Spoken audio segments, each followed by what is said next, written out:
Sparta! Vamos! So, yun. Another day. Another day, another podcast. Yun.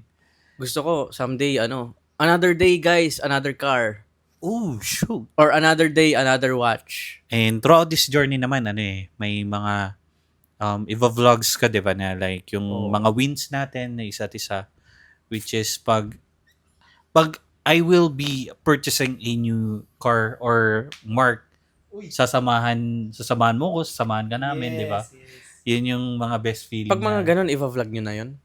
Oo, i-vlog yun, bro. Yung sarili nyo na, magbibuild na kayo ng channel nyo nun.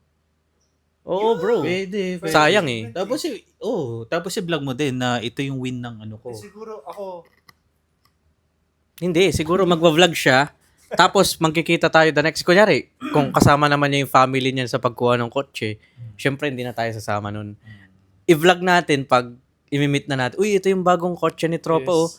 Lambi. Lambitin. Pero hindi, para sa akin, siguro parang nai-engganyo nga ako mag-start eh. Oh, bro. Parang start ko muna sa TikTok siguro. Mag-vlog ng try ko Document. mag-live. Document, bro. Document. Ng journey. Kunyari, cuts lang talaga eh. Siguro kahit wala mo ng voice, no? Parang montage lang. Yung may swimming pool. Hindi. Ano yun? Staycation yun. Oh, staycation yun. Wala ko. Ganito. Actually, ito, bro. Parang ano nyo na to. Parang stepping stone na tong podcast kasi naging komportable na eh. Nung una pa lang ako nag-i-start sa podcast, puro retakes ako. Ngayon, kahit mautal ako, okay, so guys, nandito na naman ako sa okay lang, hindi ko na i-retake yun, ganun na yun. Hanggang sa nasanay ako ng nasanay. Siguro, kung magpo-podcast ako nung dati, siguro nakailang retakes tayo ngayon. Siguro ulitin natin to. Oo, di ba? So, lang, exposure lang ang key sa Pero since podcast ang pinag-uusapan natin, may gusto lang akong i-bring up dito na yung mga magiging future guests natin dito sa podcast. Pero before that, guys, check out nyo muna to, guys. Kasi, ipopromote ko to sa TikTok affiliate soon. Hindi ko pa na-start. Pero, yun kasi, hindi ko pwede i-promote ng ubus na siya. So, habang meron pa, ipopromote ko sa TikTok affiliate. And Picotin's Puting, ang bango. Pang daily ko to. Citrus yung amoy. Meron pang ibang mga variants. Harabas for partying. Sa mga mahilig mag-party dyan. Taka yung bar, mag-ano kayo. Malay nyo, di ba? Tapos, meron din yung padrino pang mayaman ng amoy daw. Pang bilyonaryo na amoy. Pang event, gano'n, no? Tingin ko yung padrino magandang gamitin yun if makikipagkita tayo sa mga negosyante kasi pag mabango ka kasi ibang energy yung mo like ang gandang kasi parang image mo yun eh. Oh, yeah. 'Di ba? Lalo na pag may signature perfume ka na gamit na pag naamoy nila yon sa ibang tao, ikaw maalala kasi yun nga yung gamit mo. Meron pang iba like yung habulin, meron din yun. Pero pang yun, pang babae yun. Pang babae and pang lalaki pwede rin naman. So pag yung habulin, pag yun yung perfume ng partner ko, like talagang hahabulin ko siya 1 kilometer away, ganun. Uy, grabe namang bars yan, bro Pero tatry ko nga bilhin para din doon sa partner ko yung habulin. Tapos naka-spooting ako. Diba? Bems? Ano? So, hahabulin ni Spooting. So, next time, guys, ang goal ko, magkaroon din ako ng perfume brand. Kayo bahala, bro. Kung anong gusto ko, mas maganda pala, naisip ko, kanya-kanya tayo ng brand. Iba-ibang winning products. Okay. So, kung gusto niyo ng perfume, May naisip ako. ano yun? Diba dyan, habulin. Sa'yo, amulin. Since amol, no? So, ang ganda ng niya, packaging, no? Lagayan, Yung lagayan talaga. Actually, guys, number 1 factor kaya bumibili ang isang tao ng product is because do sa packaging. Yun yung pangkuha nila. And para ma-retain mo yung magka-repeat orders ka, natutunan ko lang din to is yung quality ng sa loob naman niya para mag-repeat orders. Ang panghatak mo lang is yung packaging. Pag nakita mo na mamahalin yung packaging, bibilin mo talaga yan. Yes. 'Di ba? Ganun yung psychology ng pero ganda Tama talaga. naman. Bibili ka ng babango tapos tig 50 lang. Diba? Sinong bibili dun? Siyempre Oo, yung mga diba? cheap lang.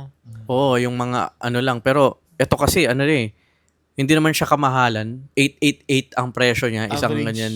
Average, Pero yung amoy niya pang luxury na kumbaga yung mga 3K, 5K na yeah. mga pabango. Pero yun guys, yun yung goal natin. So, yun. Soon bros, pag umano ako sa e-commerce, yun na yung next na naman na hassle nyo din. Yes. Yeah. Bro, yun yung magiging sa atin talaga. E-commerce. Lalo na may connection na ako kila kila Boss RD. So, maraming connection yan. So, nasa okay na circle ako talaga. So, yun. Sino ba yung mga invite naming guests? Ang naisip kong pinakauna, si Carl Vicente. Kung kilala niyo si Carl Vicente, lagi na siyang active sa TikTok since the beginning na around 2022 ata. And active din siya sa mga ibang social media platforms like Facebook. And nakaka-chat ko na rin siya. So, meron kaming usapan this year. Tanong siya ng tanong sa akin kung kailang date. Kaso hindi ko siya sabihan ng specific date. Kasi nga, of course, may mga obligations din ako na kailangan dito sa province na to. So, may pinapagawa akong bahay. Kakalabas lang ni baby. So, hindi ko muna sila pwedeng iwanan na wala silang kasama, ganun. So, siguro onting months pa and then doon na magi-start yung hiking, pagkikita with pag-collab sa mga ibang creators. Basta this year. This year, gusto kong mangyari this year yun. So, siya yung unang naisip ko. Nagbaboxing din siya. Outsourcing din yung business niya. Marami siyang connections. So, yeah, let's see.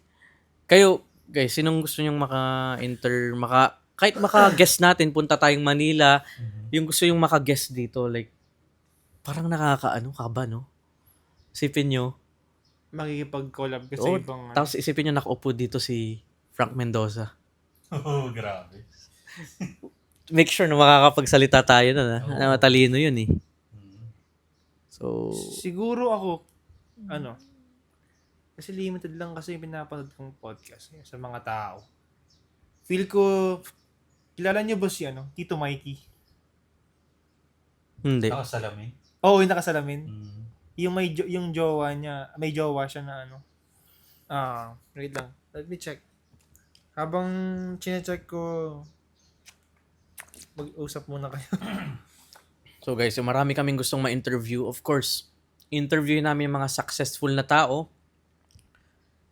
Kahit hindi pa niya na-reach yung pinaka-peak ng success niya, siguro kahit in the process pa lang siya, willing naming interview yan. So, hindi interview pala yung maging guest sa podcast namin. Dito siya sa gitna, kami sa gilid kasi siya yung magiging main character dito. So, naisip ko yung mga big names dyan. Sila Frank Mendoza. I know, hindi agad-agad. Ay, hindi agad-agad. Hindi ko alam kung paano ko sila ma-reach out. Pero, gagawa ako ng way na ma-reach out ko sila. Kailangan maging, tayo, yung parang professional dapat tong podcast natin. Hindi tayo, yung fake or something para pagtiwalaan nila tayo. Kailangan makita nila na may binubuga tayo para pansinin nila tayo. So, sino yun, pre? Ito yun, bro. Kung kilala niyo. Hindi ko nakikita yan, bro. Mikey Reyes. Ano yan? Businessman siya? Ano siya? Player siya ng basketball before. Okay. Sa mga college siguro. And then, now, para siya, naging, parang, hindi naman siya newscaster. Caster siya ng PBA. Naging caster siya ng PBA. Tapos, kung napapansin nyo sa TV5, minsan, anchor din siya ng mga sports. And then, ang nagustuhan ko kasi sa kanya, kung paano yung lifestyle niya. Paano siya manamit. It's like Tito, kaya tawag sa kanya Tito Mikey, Tito vibes. Ito And vibes. then, yung relationship niya with his girlfriend. Parang ano siya, maayos talaga. Yeah, oo. Pananamit, maayos. And then, when it comes to relationship, ang ganda ng relationship nilang dalawa. Nababalance siya lahat ng work. Like, may marami siyang side hustle. Nakakapaglaro siya ng basketball. Nakapag-gym pa. Okay, Sa no? work. And then, sa relationship. Na, yun yung unang pumasok sa isip ko kasi recently lang, may nakita akong podcast niya. Which is, tumatak din sa akin yun. Regarding with his girlfriend, yung relationship nila. Hindi ko na malala kung ano yung quote na sinabi niya. Pero regarding doon, about sa hiwalayan. And parang ang nasabi niya is, pahapyaw ko lang, hindi naman kayo maghihiwalay kung hindi kayo mag-aaway. Parang ganun. So, yung pag-aaway na yun, hindi naman lalala yung pag-aaway kung hindi nyo pag-uusapan. So, sabi nga nila, communication is the key. Yan. So, hindi naman lalala yung away kung hindi nyo muna pag-uusapan kung ano yung cause ng maging away. Yun yung tumatak sa akin. Pero, yun yung taong nakita ko na pwede nating i-invite sa maging natin. Oo, Si guest bro. natin sa podcast. Sa tingin ko okay nga yun. Pag may nakakakita ko na kasi yung sa bilang tao daw, like you said, balance yung life niya. Sa tao daw dapat, lahat ng departments mo, ayos. Connections, maayos. Relationships, maayos. Money, maayos. May pumapasok na pera sa'yo. Health, maayos. Yeah. Tapos, ano pa ba yung mga iba? Spiritual mo. Hindi lang yung kay God, yung sa inner, soul mo, maayos, clear yung mind mo. Pag naayos mo yung mga departments na yan, okay. Sabi nga ni Frank Mendoza, since okay na bring up natin yung areas ng buhay natin, may triangle ang buhay natin. Time, health, and money. So, in order na ma-achieve mo yung lahat ng to, kailangan itong triangle na to is fixed. Pag nawala yung isang area, sira yung triangle. Yung time mo, pinakauna, kailangan ilaan mo siya sa maayos na mga bagay. Like yung sinabi mo, yung ginagawa niya na may basketball siya, may family time, may business time. So, ibig sabihin, maayos yung time niya. Nilalaan niya sa maayos, hindi siya sabi mo maayos, hindi naman siya siguro nagpa-party na, which is okay lang mag-party, like yung every day, every night. Okay yung time niya. Health, okay din yung health niya. Nagba-basketball siya. Money, may business naman siya, di ba? Like okay yung triangle niya. Kaya yun din yung finifix ko sa sarili ko. Like, yung time ko, make sure ko na maximize ko yan sa isang araw, na ilalaan ko siya sa maayos na bagay. Ito kung sa tingin nyo, kwentuhan lang kami. Ito guys, considered work. Pag sinasabi ko sa bahay, magpo-podcast kami. Magpapaalam ako sa bahay. It's considered work. Hindi gala. Tama. Work. This is work. So, I'm maximizing my time dito. And, yun nga, communication is the key kasi hindi lang sa love life, sa relationships, pati na din sa business. If you're not communicating everything with your team, with your business partners, if hindi kayo nagko-communicate ng maayos, hindi mag-work lahat. If hindi kami nag-communicate ngayon ng maayos, siguro walang podcast or walang specific time na na nandito na dapat. Like for example, Thursday, walang communication na maayos, akala namin bukas pala. Yes. Or tas punta kami ngayon. Kaya kahapon. Kahapon kasi parang yun yung schedule podcast natin.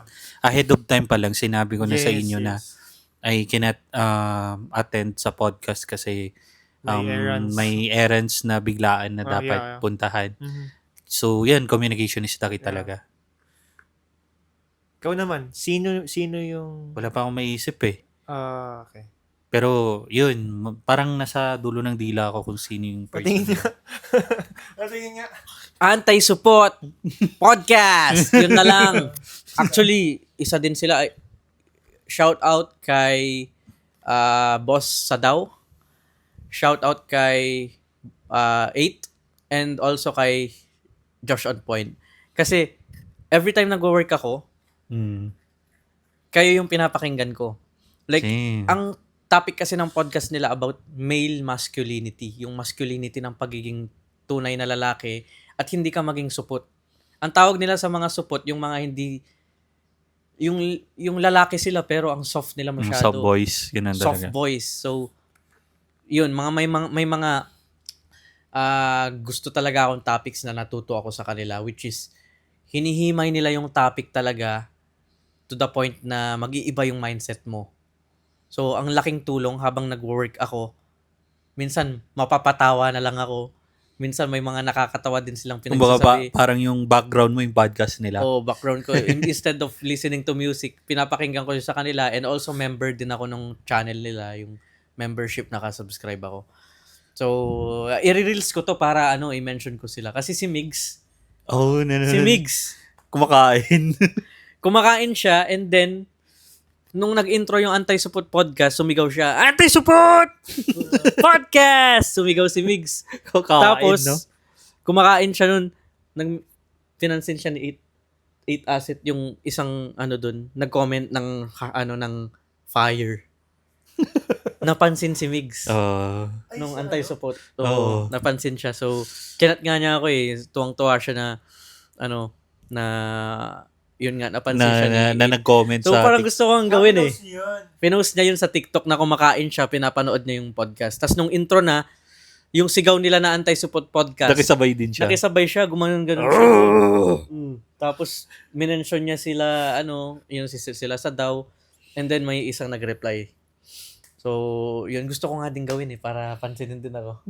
So, para, gusto ko nga silang i-chat sa IG or kaso, gusto kong maano muna tong YouTube ko para yun. Yeah. So, for sure, gusto ko in the future, ma-meet ko sila. May boxing gym sila sa Jackilo Valley. Jackilo Valley na na subdivision. Anong tawag doon? Golden Boy Boxing Gym. And pag lumapag tayo Manila, tatanungin ko yung doon kung when sila pumupunta doon na kasi gusto ko makipag-sparring. Mahilig sila sa ganun yung sparring. Pero light sparring lang. Tatangkad ata nila eh. Mga kahit yung ata sila. Kahit yung kailangan kong gusto ko din Gusto ko din talagang parang gusto ko yung sport talaga na to. Kaya nga tingnan niyo yung mga natin dyan. Boxing. So yun. Ilayo wala yung paddle ko. Paddle na. Sabi Meron ka? Yung pwede rin. Tapos, pa ba? Marami pa kaming gustong invite. Ako may naisip ako. Pero, parang, Nahirap pa. for good. I mean, parang, For good. hindi. Parang Ano? nakakahiyang gawin. Alam nyo kung sino? Parents natin. Pwede rin, no? Pwede rin. Like, ano yung nakikita nila before sa atin nung like from the start parang bata pa tayo hanggang lumaki. Yung parang alam mo yung mga gusto mong itanong yung curious ka talaga itanong before sa kanila. Diba? Parang nahihiya ako Di sa ba? Parang parents. nakakaya talagang Ako din nakakahiya. Nakakahiya yun. Bigla ka lang naisip. Baka si Mark yung parents mo. Hindi, ganito na lang. Invite Yung, natin. ko yung parents. Naisip ko na rin yan with my parents din na kami tatlo. Isama ganun. ko kayo, sabi mo. Tapos, naisip ko na rin, hindi ko lang sinasabi sa kanila. Naisip ko na yan. Pero I think siguro pag successful na talaga. Para ma-compare nila yung bata ako Aya. until yung Now. may napundar na malaki talaga na ano. Yung present time mo ngayon. Oh, kasi ngayon, maganda guys, yun. hindi porket nagpo-podcast kami, mayaman na kami or successful. Hindi pa. You do not consider Hindi pa. that as successful. May mga no? knowledge lang kami na natututunan lang din namin sa ibang tao. Hmm. So, yun. Ang ganda, bro. Gusto ko someday talaga yan. Kahit magkakasama, anong gusto mong setup? Magkakasama ang magulang natin dito or paano yung dami natin? No? Hindi, parang, Sila muna, ganito. parang may, sa isang episode sila, second episode, ibang parents ko. Parents Tapos, mo. next episode, parents mo. Next episode, parents mo. Hmm. Ano. Tapos, Una muna si Shai, no? oo, syempre ikaw muna siya. Pero depende kung sa parents namin kung gusto nilang maging public. Oo. Kasi sisikat to eh. Hmm. Actually, magkakaroon tayo ng security issues dito eh. Kung sumikat ka kasi kailangan mo ng ano eh. Pwede. Oo, legit. Lalo You na have pag a point. may na-offend tayo na somebody dyan na galit. Oo, di ba? Ah, Baka kailangan mamaya natin. anin yung sa family, di ba? Pero pwede rin yung ano, partners natin. oh yeah, oo. Pwede. Nahiya kaya sila nun? Feel ko, kasi introvert. Baka i-bash yung, introvert din. yung jowa ko eh. Hindi. Baka i-bash ako ng jowa ko eh. Kailangan ready sila na ano, na Hmm. mabash kasi ganun normal yun eh. Huwag ka masasaktan. Ito, Baka may ako yung nag-bash EPU. na dito isang beses. Ay, hindi bash yun. Yung nag-bash sa'yo. Hindi bash yun. About overweight. Overweight. Yeah. So, sinabihan ako ng overweight daw ako. Wala akong sinasabing na-offend ako doon. Hindi siya na-offend. Mas na-motivate ako sa sarili ko. Siyempre, nakita nyo yung opinion nyo na nakikita nyo kasi viewer kayo. Which is why thankful ako doon dahil nag-comment ka. Walang masama sa sinabi mo, nagpakatotoo ka lang. Which is why, alam ko sa sarili ko na may dapat akong baguhin.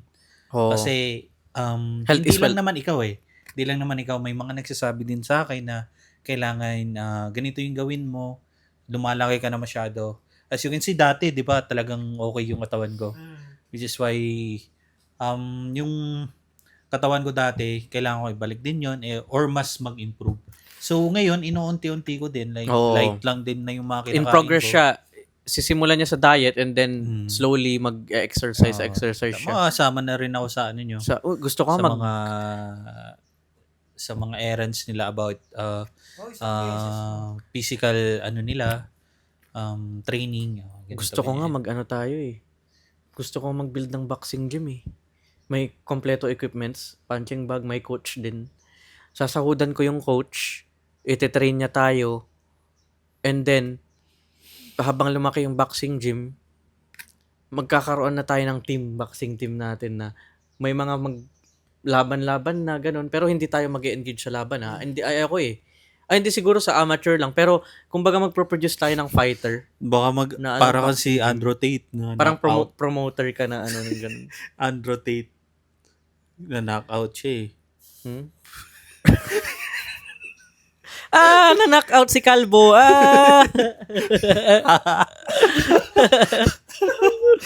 Hindi, pero ano ko, idol ko yun si Tate, yung Tate Brothers. Ang ganda ng wisdom. Yun yung una kong pinakinggan before Anti-Supot eh. Idol din nila yun si Andrew Tate eh. May mga wisdom siyang pinapakawalan.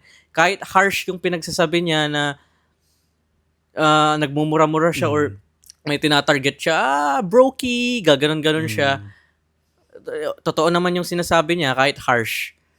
So, isa din yan si Andrew Tate sa mga pinanood ko talaga. Pero hindi ko i-aano to sa TikTok kasi ban siya dun eh. Hindi siya pwede dun. Mag-search kayo ngayon, wala. Naka-cover yung face, voice over lang niya. Kasi galit ang system sa kanya, galit ang ano sa kanya, matrix. Galit sa kanya yung ano kasi ine-expose niya sila. So, dangerous kasi yung mga pinagagawa niya kaya umabot sa point na Grabe din yung security nun. kaya pero Kasi- solid yun. Maraming nagtatangka din siguro dun sa taong yun. Pag masyado kang ganun. Feeling ko si Andrew Tate ang problema niya sa 48 Laws of Power is masyado siyang maganon. Dapat hindi daw eh. Anong law yun? Nakalimutan ko. Wait lang. Always say less than necessary. So, wag mong, kung hindi naman necessaryng sabihin, wag mo na sabihin. So, feeling ko siya, talagang finorce niya talaga na sabihin lahat. Kaya may mga risk na nakuha siya. Parang na makagago. siya. Oo. Tsaka siguro ganun talaga siya. Ganun talaga siya, no? Bakit? Igago, ito pag sumikat yung podcast natin, pre, Oh. may makapag, dito, kay, ano tayo ni Boss MG. The biggest Kulotsky! Ganun siya eh. Biggest, pag may inaano siyang topic. Ikaw na yung iano niya. Oh. Pero ayun it's, yung kulot na nakasalamin, nakausli yung ngipin. Hindi hindi na. Pero, kung mapupunta man ako sa content niya, ay, grabe, thankful pa rin ako. Bash man or hindi, okay lang. Nalapag ako sa content niya eh. Oo. Ay, ako si Doggy. Feeling, mahirap na yun, no? Kahit Oo, taga dito sa atin, Sobra na, malaki na. Tsaka malaki yung fee ng Bo. malaki yung fee. Willing ako, pre, kung umaano naman sa e-commerce. Kahit, Yeah. willing ako talaga, pre, para lang maka-interview ko yun. Pinapanood ko yung vlogs yun eh. Actually, yung mga vlogs ko ngayon, tinitake inspiration ko yung mga vlogs niya dati pinapanood ko. Masyadong raw. Masyadong raw. Hold up. Gusto ko din yung hold up. Gusto ko din yung bootcamp na ginagawa niya. Gusto ko din ang sariling bootcamp namin na hustlers naman yung andun. Instead of ML players, hustlers. So, bala ko nga pre, pag tapos yung bahay, gusto kong kumuha ng isang bahay din, bro, na Nandun yung parang doon yung editors ko. Editing team ko and editing team yung, kung gusto nyo mag-ano din doon, editing team. And bibisitahin nila natin sila doon. And then, meron din tayo sariling kwarto doon. Gets nyo yung bootcamp talaga ng mga editing team natin. Tingin ko makakatipid din tayo sa taxes nun. Kasi, hindi naman office yun. Hindi considered business yun eh. Malalaman ba nila yun? Bakit? Nagbabayad ka ba ng tax? Oo, nagbabayad na ng tax ngayon. Nagbabayad ka na? Sa bangko na nila kinukuha, pre. Sa PayPal, doon na nila kinukuha. Kumukuha na sila. Nababawas na ba yung ano Bawas sa'yo? na, pre. Bawas na. Pati sa mga Upwork, sa mga job sites, binabawasan na nila yung Yung nakita nating fee, yung $120 pag 2K ata. Yung bawas doon, may percentage yung gobyerno natin doon. So, doon nila binabawi. Matalino, no? So, yun. Sa Upwork nga, yun. Yeah, kailangan din naming makipag-network sa mga negosyante dyan. Kaya gusto namin magka-guest dito para bigyan nyo kami ng tips paano umiwas sa... Alam ko yung mga yan, umiiwas yan sa taxes. Oo, pag talaga. businessman, umiiwas talaga yan. Or lalaruin mo sila. Tas may nanood na government official din. May naisip pala ako, bro. Ano, bro? Once na medyo marami ng viewers tayo, pwede tayong maghanap ng mga young entrepreneurs o kaya mga bago sa business na Yung kasi, yung sa community. Oo.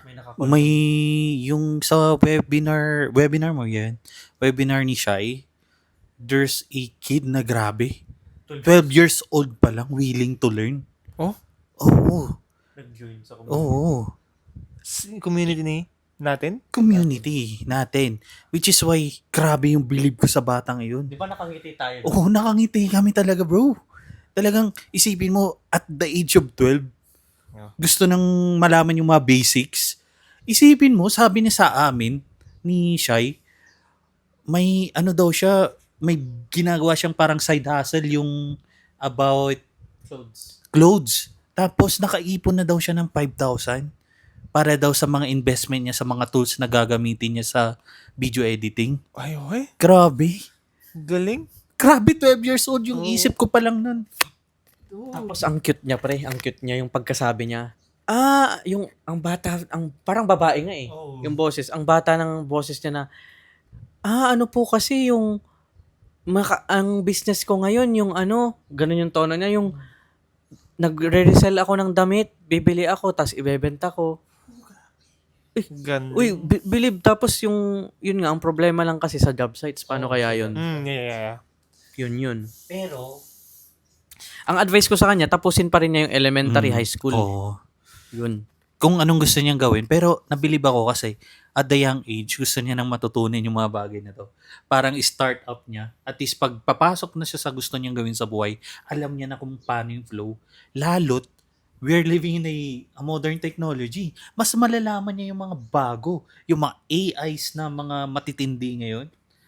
At the young age, pusang gala yung ako nung 12. bata Yeah. ako, 12 ako. Kung ako rin Okay nang naman. ina, talagang nung ginagawa ko lang noon, puro bulakbul lang. Puro laro.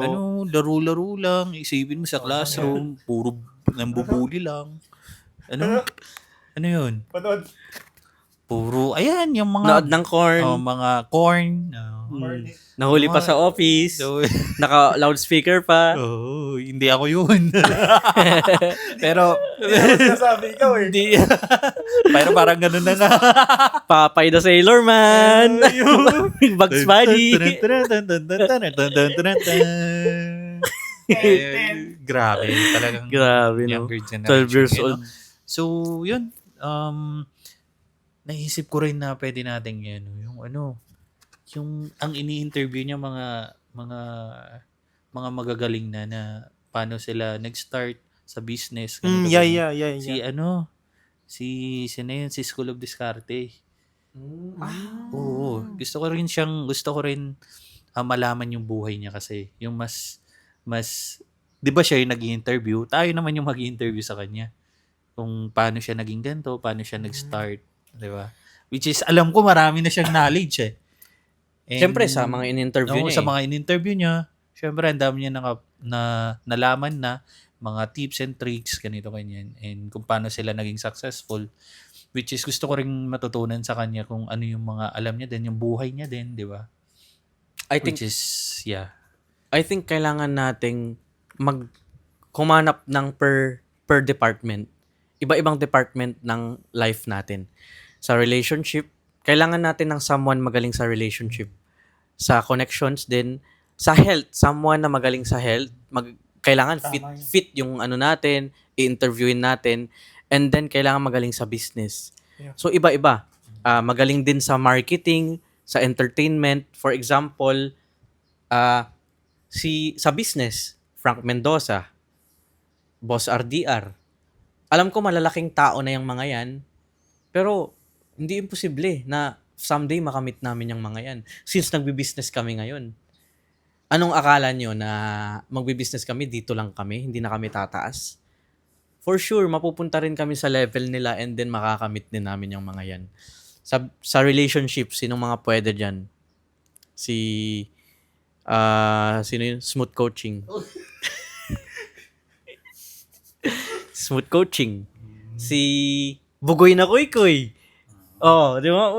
May mga ano yan si Bugoy eh. May mga good value yan na may bibring. Hindi ka naman niya pinupush na multiple Ang inaano lang niya yung mga tips na kailangan ng pagiging isang man.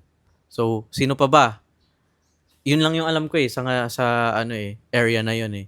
Sa health, siguro si Angry Doc. Kung kilala niyo yun, Angry Doc. Doc Alvin. Yun sa health or kung paano maging fit. Sino ba yung mga fit na dyan, yung mga fitness influencers or hindi. Hindi ako. Pwede rin sila anti-support podcast kasi health naman yung inaano nila. Sa ibang area naman, like gets nyo, iba-ibang area. Or iba't ibang industry. Pwede rin isang boksingero. Kahit amateur man or pro. Since yun yung parang natitipuhan kong industry. Malay nyo, makasama na si paring G, paring Hype. O yung mga yun, yung mga nagfi-flip. Paring Cholo, yeah. Flip ng cars, flip ng watches. Yun na. Yung matututo tayo dun sa mga yun. So, iba-ibang areas. So, kaya maghahanap tayo ng ganyan. Or yung mga nagpo-podcast din para maka-grow natin tong podcast. Pero for now, focus tayo step by step until ma-reach natin yung gusto nating audience. Wala namang imposible. So, kailangan lang nating maging consistent. Sa akin, gusto ko maging consistent. Tingin nyo ba maging consistent tayo? Oo. So, yun lang. May naisip pa nga ako, bro. Eh. Sige lang. Para mas, maghanap tayo ng pwedeng ma-advertise ng mga local lang na malapit sa atin. Ng mga, o kaya pwede maging endorser natin. Kailangan natin ng FB page. Naisip ko nga, Kasi kunwari, hindi naman sa sari-sari store or medyo convenience store na medyo malaki. Maging endorser natin, tapos ipopromote natin yung tingin ko, bagay sa atin coffee shops. Yeah, coffee shop. Kasi since nag-work tayo, kailangan natin ng kape. Oo. Parang aligned sa ano natin. Coffee shop, vape shop. Pwede parang rin. i-guess ba natin mga yun? Hindi. Hindi. Magiging endorsement. Like, endorser may natin. product tayo dito nila, tapos Oo, hindi. promote natin. Ipopromote natin. Tapos yun, pwede. bibigyan tayo ng mga products. Ipopromote. Tapos once na nagkaroon sila ng sales, pasok sa atin, di ba? Ito yung naisip ko, kailangan natin ng FB page nun. So, if gagawa ko ng FB page based off my branding na Shirel Amol, ang iniisip ko lang kasi, ito na yung naiisip ko, guys. Alam ko, nasa maling mindset ako. Na iniisip ko na makikita ng kamag-anak yung mga pinaggagawa ko sa buhay. And iniisip ko nakikringe ako sa sarili ko. Nakaka-cringe talaga kung makikita ko yung... Yeah. Actually, hindi ko pinapanood yung videos ko eh. Pag na-post ko na yan, wala na. Hindi ko na pinapanood talaga. Nakikringe ako sa sarili ko. Ako rin, bro. Pero kayo nakikringe kayo sa akin. hindi. Ikaw, yung totoo, pre. Ang feeling, Feeling kasi, lang ng feeling internal. na ano natin, na ikaw kasi yun eh. Nakikita mo yung sarili mo eh. Parang doon mo masabi na medyo makikringe ka talaga. Pero pag sa ibang tao, Hindi. kunwari ako, nakikita ko si Shai nagsasabi ng ganito ganyan about values. Hindi ko nakikita sa kanya na nakaka-cringe. Pero pag ako yung nakita ko yung sarili ko na nagsasalita, Parang ayaw ko. Ako narinig yung sarili mo, no? Parang ayaw mo nang pakinggan, exit mo na agad yung Oo, ay, podcast. tumataas nga yung, ganun yung feeling eh. Parang ako ba yan? Ako ba talaga yan? Diba? Pero, since ganun yung image na nakikita nyo, sa tingin nyo ganun din yung image na nakita sa atin ng tao na parang wala lang sa kanila. Uy, wow, mapapawaw pa sila. Kasi ang iniisip ko, bro, mag-start na ako ng FB page and magpo-post ako ng videos ko doon and videos ng podcast. Pero ang naisip ko, kikita ng mga classmates natin, Oo, mga kamag-anak. doon na Doon ako nahiya. Alam ko kayo din mahiya kayo. Doon na darating Ano yung ako? yung insecurities natin lalabas doon natin. Makikita tayo ng ready na ba kayo, pre? Pero ang gagawin mo diyan yung present na, hindi na yung mga old na ilalagay mo doon. Oh, hindi na yung old. Oh, yung mga present Present na. Siguro pagandahin pa natin yung podcast natin. Oh, na may fully equipped na talaga tayo. Fully equipped na Tsaka na Para- gawin yung FB page. FB page. Gagawa ko Shirel Amol na FB page, tapos doon natin or gawa na rin kayo kung gusto nyo. Follow nyo si dito sa YouTube ko, pwede ako maglagay ng profile nyo kung mag-i-start na kayo. Para pag i-click nila, at least yung audience is na natin sa sarili nating branding. Basta ma-figure out nyo lang yung niche nyo sa content, pwede na kayo mag-start. Habang nagpo-podcast tayo, ma-figure out nyo lang din yan. So, yun guys, konting exposure pa dito and then magiging comfortable na kami na i-share. Post ko lang sa Facebook yan. Makita kang kahit sino, wala na akong pake dyan. Sa ngayon kasi medyo fresh pa. So, hindi pa alam ng mga kamag-anak. May mga nakakaalam ng kamag-anak, Friends, kaibigan, may friends. pero na hindi pa nila alam lahat. So, ang nakakatuwa lang, nadidiscover nila nang hindi namin sinasabi sa kanila. Like, mag-chat na lang, uy, Amol, ano ka pala? Or, anong business mo? Nakita kita sa TikTok, nakita kita sa YouTube. Napakagandang feeling.